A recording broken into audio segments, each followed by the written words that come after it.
Bari Mamadou Djoulde, j'ai 22 ans, je viens de la Guinée et je suis actuellement en première année en cycle ingénieur à l'École supérieure des ingénieurs géomètres et topographes.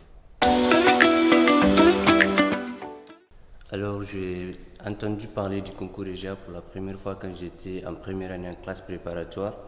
Et c'était lors de la présentation des concours extérieurs qu'on pouvait éventuellement passer en deuxième année. Et j'ai trouvé le concours EGA très intéressant de par la diversité des écoles qu'il présentait et aussi parce qu'il y avait une école qui correspondait parfaitement à mon projet professionnel qui est les GT. Donc, au moment venu, je me suis vite inscrit. Oui, c'était un peu stressant parce qu'on a préparé le concours toute l'année et c'était le jour J, c'est là qu'il fallait tout faire. Donc c'était un peu stressant. Mais en général, les épreuves n'étaient pas très compliquées. Surtout que j'avais préparé les épreuves. J'avais revu toutes les annales qui sont disponibles sur le site du concours.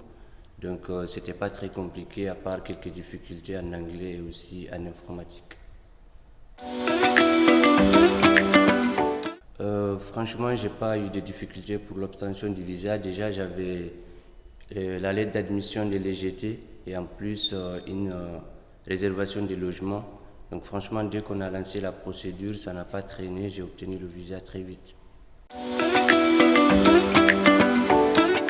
Pour financer mes études, je reçois une bourse de mon pays, la Guinée, qui couvre à la fois les frais de scolarité et de subsistance.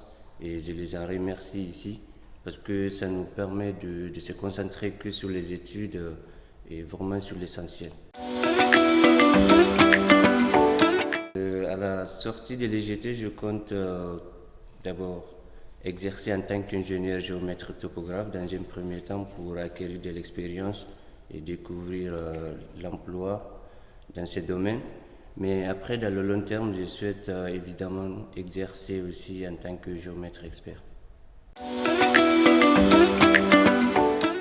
Oui, ça fait partie de mes projets justement. Avec tout ce que l'État fait pour nous, je pense que ce serait la moindre des choses pour lui rendre l'appareil. Aux futurs candidats, je leur souhaite bon courage et surtout qu'ils se renseignent bien sur les écoles. Il y a de très bons choix à faire suivant ce qu'ils veulent faire.